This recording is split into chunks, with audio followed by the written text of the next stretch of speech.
اور تعقل پسندی جہاں نہیں آئے گی وہاں مذہب کا ٹکراؤ مذہب سے ٹکراؤ ہوگا ہی نہیں. اس لیے کہ نبی روح کے لیے غذا کے طور پر جو کچھ بھی لے کر آیا ہے وہ روح کے لیے کامل و مکمل نظام ہے.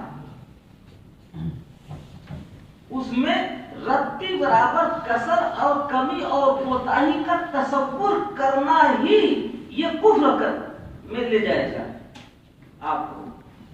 نبی جو نظام لایا ہے وہ کامل و مکمل ہے. اللہ تعالیٰ نے بھی اعلان کر دیا, نبی نے بھی بتا دیا ہے. اب بتائیے, نبی نے جب روح کے لیے کامل و مکمل نظام پیش کر دیا, مکمل غذا دے دی, تو نئے سرے سے کسی نظام کی ضرورت ہے؟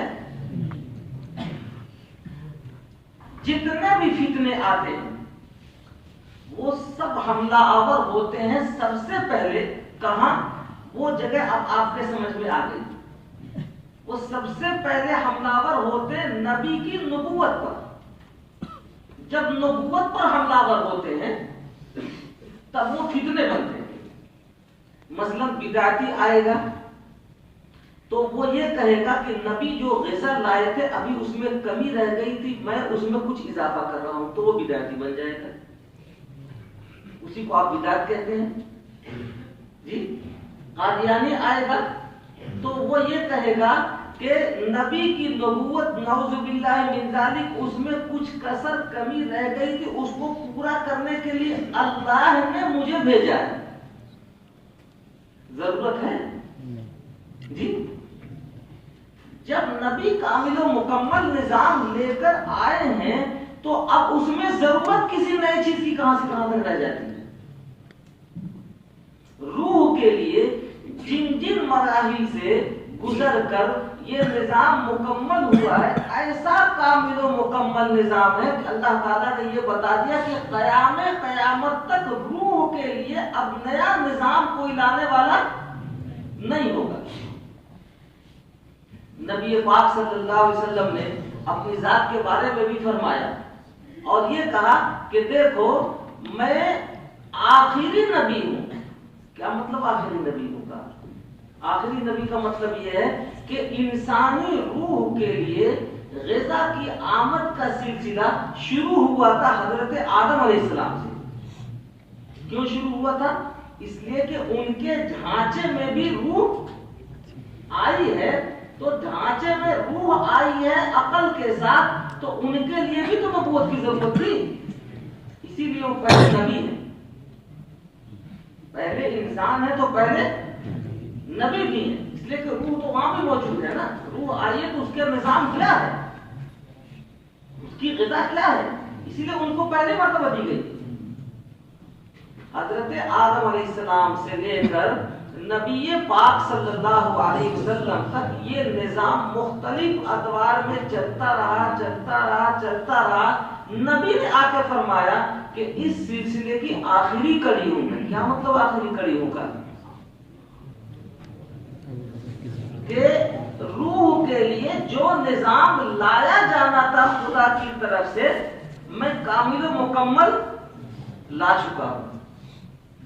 میرے بعد کوئی نبی نہیں ہوگا. کیا مطلب نہیں ہوگا؟ کہ روح کے لیے اب نئے سرے سے نظام لانے والا کوئی نہیں ہوگا. یہ مطلب ہوتا ہے. نبی نے آگے فرمایا کہ دیکھو سلاسون کذابون دجالون کلہم یزعم انہ نبی اللہ. ایک دو نہیں 30 کا پاڑی آتے رہیں گے, بدماش خناس ایسے آتے رہیں گے. ایک دو نہیں, سب دجال کذاب ہوں گے. ان کا دعویٰ کیا ہوگا؟ وہ کہیں گے کیا؟ انہ نبی اللہ. کیا کہیں گے وہ؟ یہ کہیں گے کہ میں بھی روح کے لیے نئے سرے سے کوئی نظام لایا ہوں. نبی اللہ کا کیا مطلب؟ روح کے لیے نئے سرے سے کوئی نظام لایا ہوں. اس کا مطلب یہ ہے نعوذ باللہ من ذالک کہ نبی رحمت صلی اللہ علیہ وسلم جو نظام لے کر آئے تھے وہ کامل و مکمل نہیں تھا. جبھی تو لے کے آیا ہے. نبی تو یہ کہہ رہا ہے کامل و مکمل لے کے آیا ہوں. یہ کہہ رہا انا نبی اللہ, میں اللہ کا نبی ہوں. کیا مطلب اللہ کا نبی ہوں؟ کہ روح کے لیے میں بھی تمہارے لیے کوئی پیغام لے کر آئے ہوں. اللہ کے نبی کہہ رہے ہیں کہ کذاب ہو گئی، دجال ہو گئی. وجہ بھائی ضرورت کیا ہے یہ تو بتا دو. ضرورت کیا ہے یہ بتاؤ.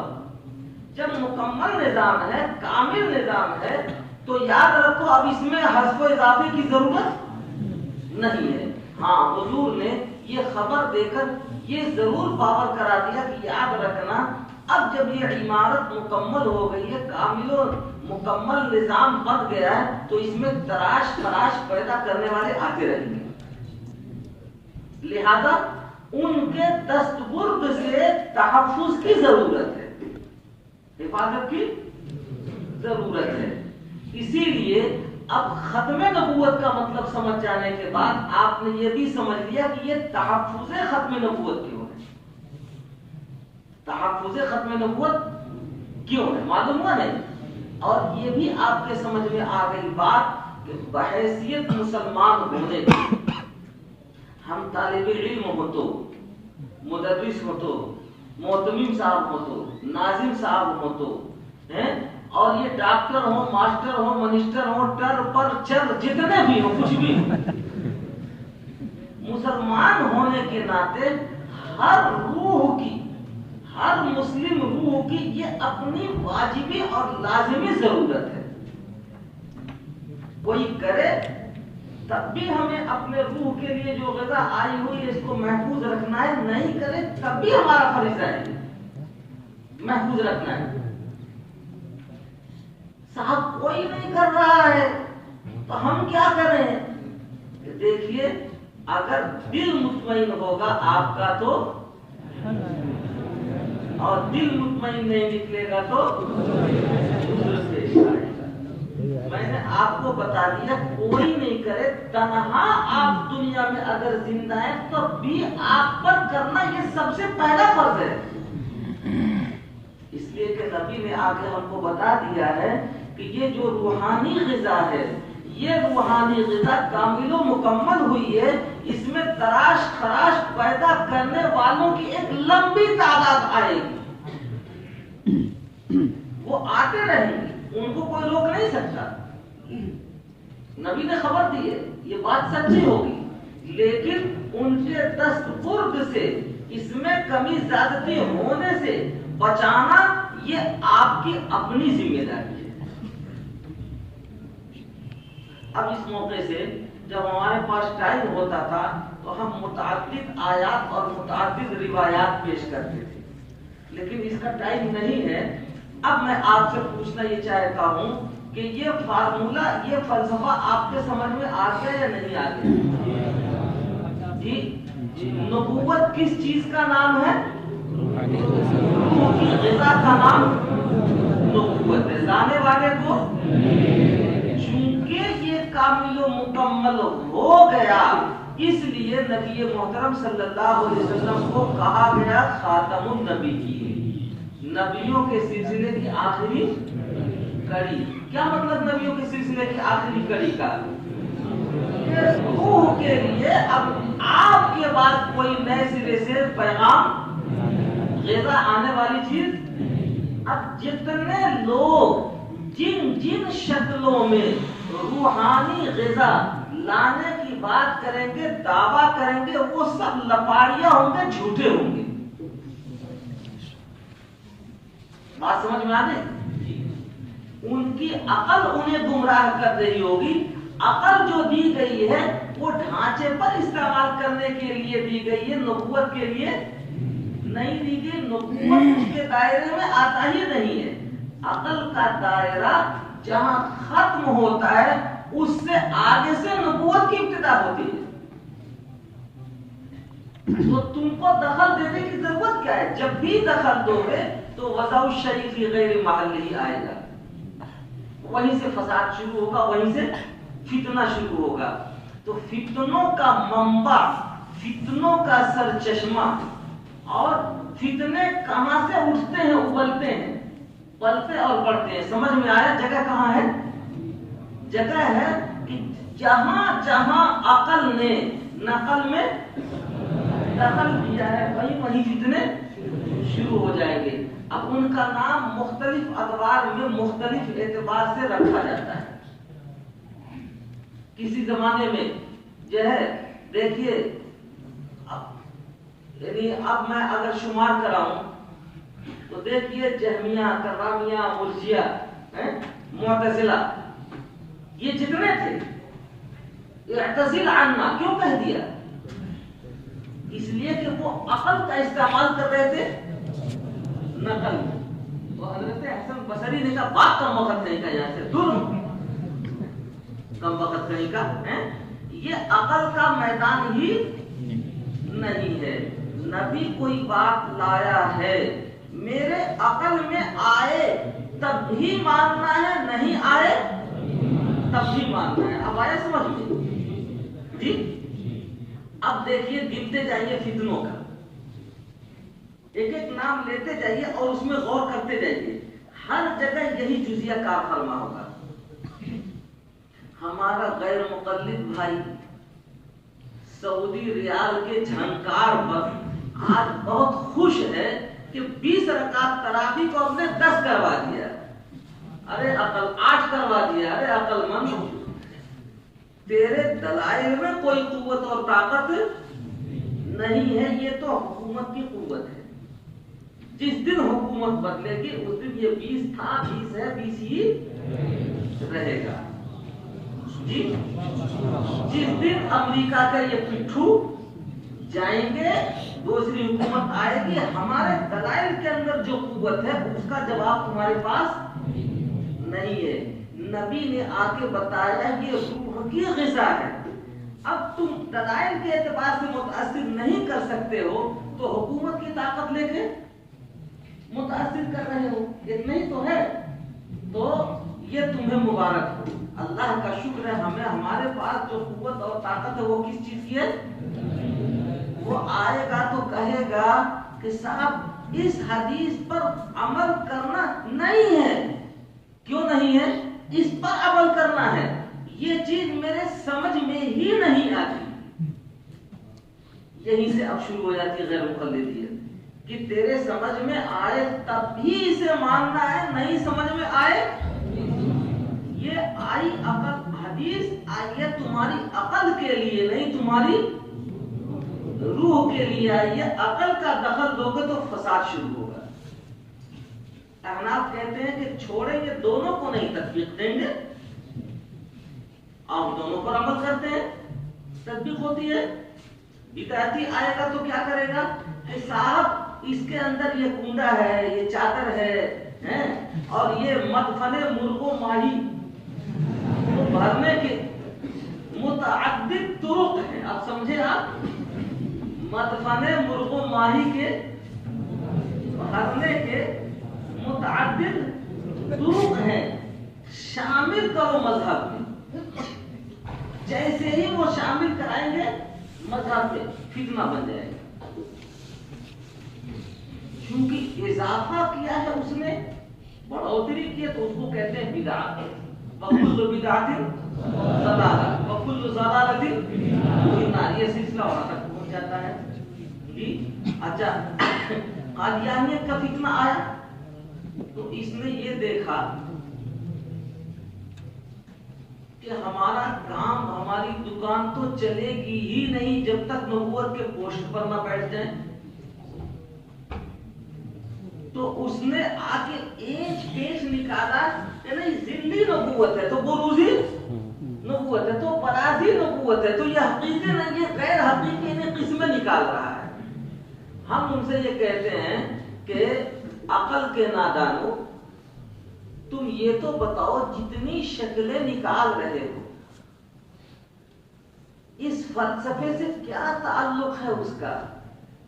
نبی جو لے کر کے آیا ہے روح کی غذا، تو گویا نبی حقیقی غذا لے کے آیا ہے اور تم بروزی اور برازی غذا لے کے اس میں ڈالنا چاہ رہے ہو. غذا تو ایک ہی ہوتی ہے نا،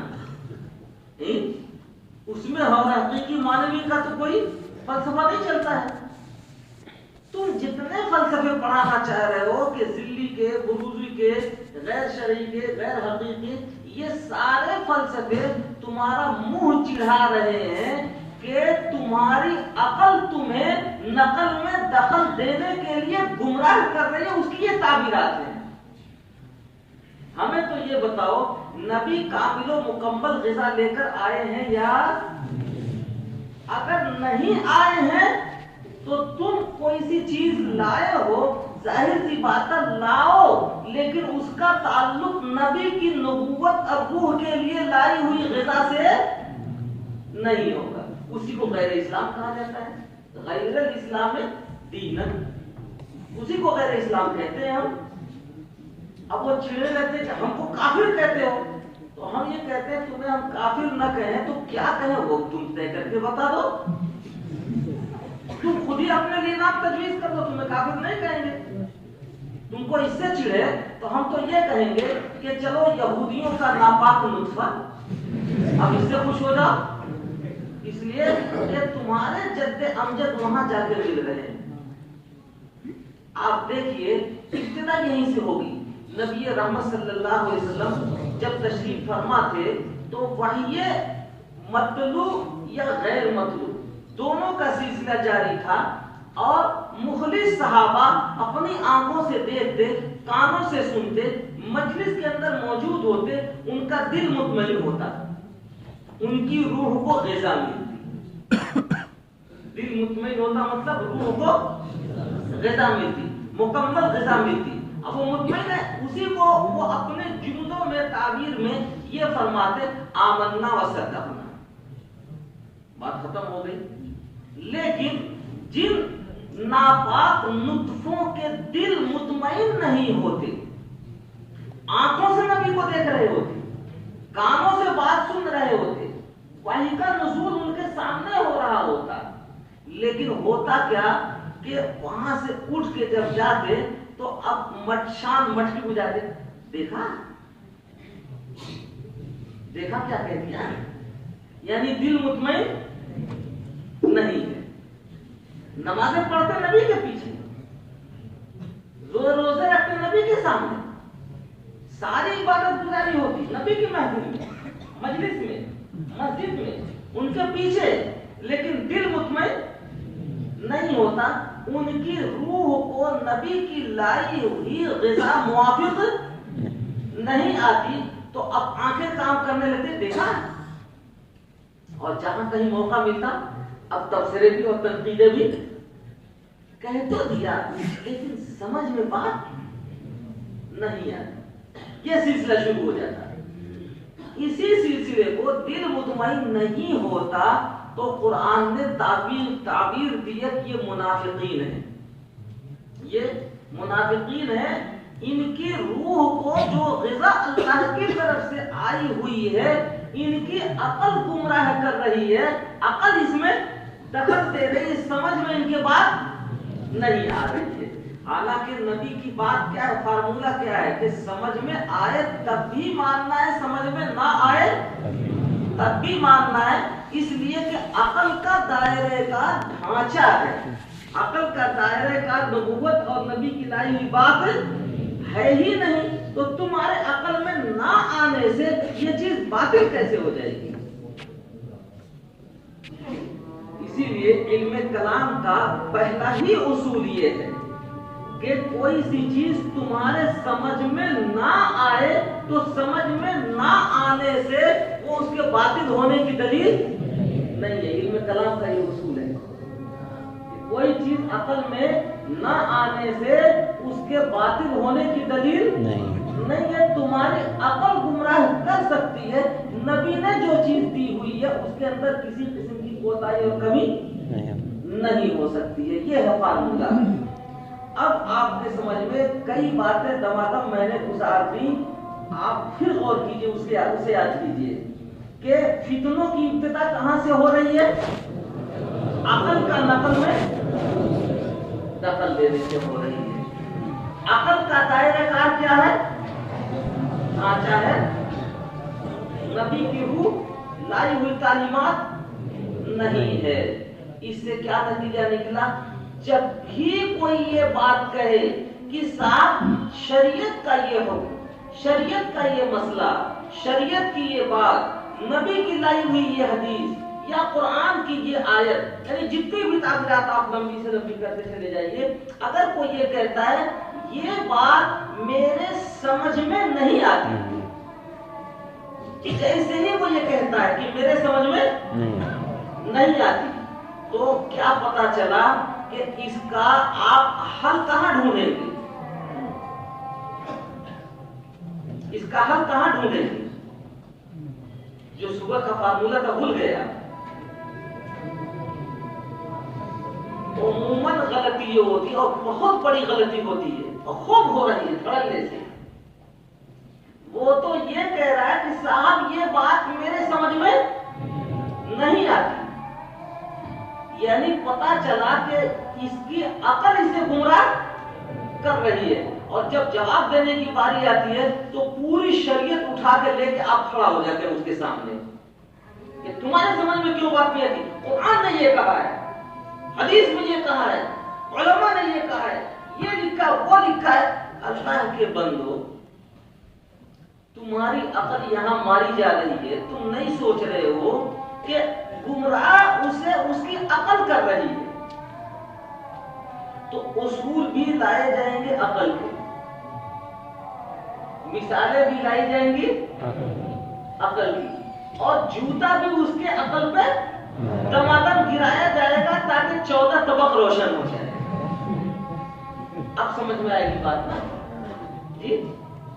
لیکن ہوتا کیا ہے، ہمارا مفتی صاحب بن گیا مفتی، کیسے بن گیا؟ کہیں بھی داخلہ نہیں ہو رہا تھا تو یہ جگہ دارالفتہ تھا، اس کے 3 چکر لگا لیے اس لیے مفتی ہو گیا۔ اور کیسے ہو گیا؟ ایک نے کہا 3 چکر لگانے کی کیا ضرورت ہے، تم گھر بیٹھے رہو، پیسہ دیتے رہو، آن لائن تجھے مفتی بنا دوں گا۔ علامہ گوگل سب سے بڑا مفتی اس وقت میں علامہ گوگل ہے۔ جتنے مفتیوں کو دیکھو، گوگلنگ یونیورسٹی میں ایڈمیشن لے لیا، گھر سے نکالا مسئلہ اور بتا دیا یہ مفتی ہو رہے۔ نتیجہ عقل اس کی گمراہ کر رہی ہے، دخل دے رہی ہے نقل میں۔ اصول یہ ہونا چاہیے کہ مثالیں بھی وہاں سے لی جائیں گی، اصول بھی وہاں سے لیے جائیں گے، اور جوتا اسی کے گھر لے جا کے اسی کے سر پہ لگایا جائے گا، اس کی عقل پہ لگایا جائے گا۔ شریعت سے کیا تعلق ہے اس کا؟ لیکن ہمارے مولانا صاحب دھڑا دھڑ جو آیات اور روایات پڑھنا شروع کریں گے اور سنجیدگی کا مظاہرہ کریں گے، نہیں بھائی سنجیدگی سے بات کی جانی چاہیے اور باوقار انداز میں بات کی جانی چاہیے۔ میں نے کہا کیجیے حضرت، کہ اللہ نے یہ فرمایا، اللہ کے رسول نے یہ فرمایا، دھڑ سے وہ دوسرا اعتراض کر دیتا ہے۔ اچھا آپ نے یہ فرمایا تھا، اس کے اندر تو یہ کمی ہے۔ ابھی آپ نے ایک روایت پوری کی نہیں تھی، جب تک وہ تیسرا کر دیتا ہے۔